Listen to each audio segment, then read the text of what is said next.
বাবা পাপের টাকা দিয়ে দুনিয়াতে বেঁচে থেকে কোনো লাভ নেই। তুমি সবার টাকা ফিরিয়ে দাও বাবা, এই টাকা দান করে দাও। বলা তো যায় না কার কবে মরণ চলে আসে। আজকে আমার আসতে পারে, কালকে তোমার চলে আসতে পারে, পরশু মায়ের চলে আসতে পারে। বাবা চলো আমরা তওবা করে ভালো হয়ে যাই। সাররে দিয়া কাজ কেমনে করবো সেটা তো আমার বিষয়। আপনি আমারে টাকা দিবেন, আমার কাছ থেকে ফাইল বুঝে নেবেন, তাইলেই তো হইছে।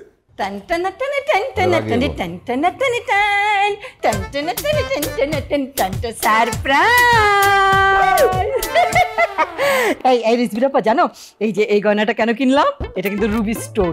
ওই যে আমি বিয়ের দিন সকালে পরার জন্য ওই যে ডালিম রঙের যে কাতানটা কিনেছি না, ওটার সঙ্গে এটা ম্যাচিং ম্যাচিং হবে। আর সন্ধ্যায় মানে বিয়ের দিন সন্ধ্যায় আমি যেটা পরবো সেটারও অর্ডার করে এসেছি, ফুল পেমেন্ট করে দিয়ে এসেছি, কালকে দিয়ে দেবো। ফাজলামি করার আর জায়গা পাও না তুমি না? কেন? আরে আমি দুদকের ভয়ে ব্যাংকে টাকা না রেখে বাড়িতে টাকা রাখি, আর এদিকে দেখি দুদকের কমিশনার বাড়িতে উঠতে বসে আছে আমার সবকিছু হজম করে দেওয়ার জন্য। এই আমি আর কিছু বাসায় রাখবো না, আজকেই আমি সব সরিয়ে ফেলবো বলে। আরে আমার গয়না কিনতে হয়। আসসালামু আলাইকুম বাবা। আসসালামু আলাইকুম মা। ওয়ালাইকুম আসসালাম। আরে বাবা কি হয়েছে, কি হয়েছে? কোনো সুখবর নাকি বাবা? হ্যাঁ সুখবর। বাবা মা সারা জীবন তোমরা আমার জন্য কত কিছু করছো, কিন্তু আমি এমন অপদার্থ ছেলে, এমন অকর্মা ছেলে, তোমাদের জন্য কিছুই করতে পারি নাই। উল্টা তোমাদের সাথে খারাপ ব্যবহার করছি, তোমাদেরকে গালাগালি করছি, রাগারাগি করছি। আমাকে মাফ করে দিও তোমরা। শুনলা শুনলা কি বললো আমার রিজভি? হ্যাঁ তোমাকে বলছিলাম না আমার ছেলেটার বিয়েটা অন্তত ঠিক করো। বিয়ে ঠিক হওয়ার সাথে সাথে আমার ছেলে কি সুন্দর সোজা হয়ে গেছে। আরে শুনে আমার একেবারে মনটা ভরে গেল। আমিও খুব অবাক হয়েছি, যে ধরনের কথাও বলছে। কেমনে? বাবা সময় মানুষকে চেঞ্জ করে দেয়। আজকে আমার সময় এসছে, কালকে তোমার সময় আসবে, সবই উপরওয়ালার হাতে। আরে কি সুন্দর কথা বাবা রে, তোর কথা শুনে আমার চোখ দিয়ে খুশির পানি বেরিয়ে আসছে। আমার আসছে না, কারণ আমি শিওর ওই জাতীয় কথা বলছে, তার পিছনে নিশ্চয়ই অন্য কোনো মতলব আছে। সারাক্ষণ শুধু অবিশ্বাস, সারাক্ষণ অবিশ্বাস। একটু শুকরিয়া আদায় করো যে আমার ছেলেটা এত সুন্দর কথা বলছে, ওর বুঝ বিবেচনা ফিরে এসেছে। যেটা বোঝো না সেটা নিয়ে কথা বলবে না। কি তুই ভং না ধরে সরাসরি বল, তুই আমার কাছে কিছু চাইতে এসেছিস? বললাম না, আমি তো জানি ডাল মে কুছ কালা হ্যায়। বল কি চাস? বাবা তুমি তোমার সব 2 নম্বরই কাজ বন্ধ করে দাও। এই কি বলছিস তুই এসব? হ্যাঁ বাবা, তুমি 2 নম্বরই কাজ করে, অসৎ কাজ করে অনেক টাকা পয়সা কামাই করছো। এটা ঠিক না বাবা, মানুষের হক নষ্ট করছো। বাবা পাপের টাকা দিয়ে দুনিয়াতে বেঁচে থেকে কোনো লাভ নেই। তুমি সবার টাকা ফিরিয়ে দাও বাবা, এই টাকা দান করে দাও। বলা তো যায় না কার কবে মরণ চলে আসে।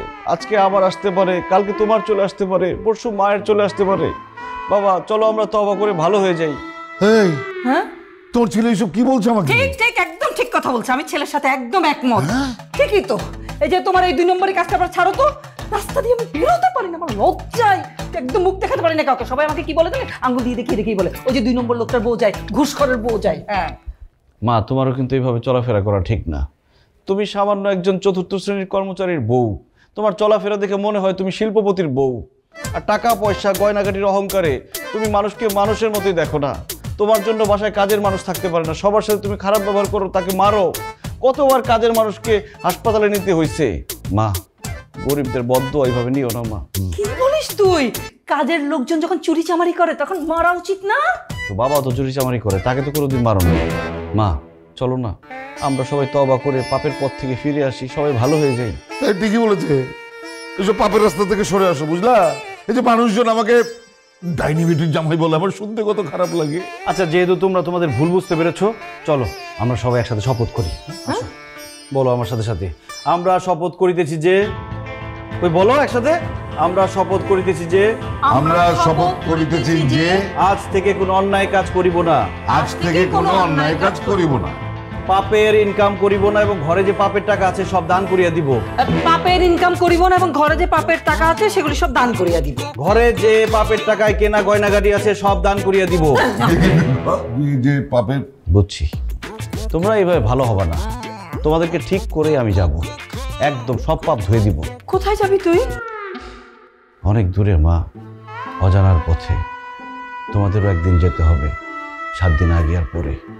আসি, আসসালামু আলাইকুম। ওয়ালাইকুম আসসালাম। কি তুই বাবা? কি বলে গেলাম তো কিছুই বুঝলাম না। আমি বুঝতে পেরেছি। কি? নেশা করে পাল্লায় পড়েছিলাম আমরা দুজন। নেশা করে এসেছে তোমার ছেলে এবং সেই নেশা করে হাত ধরে আমরা এখন চমৎ করলাম।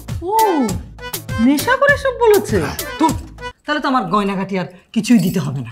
আরে আশ্চর্য ব্যাপার তো, তোমার ছেলে নেশাপানি করছে সেটা নিয়ে তোমার কোনো টেনশন নেই, তোমার এই গয়নাঘাটি নিয়ে টেনশন। না না না, আর শোনো না, ওই যে সন্ধ্যায় যে গয়নাটা পরবো ওর বিয়ের দিন, ওইটার মধ্যে কিন্তু আমি পার্ল দিতে বলছি, পার্ল।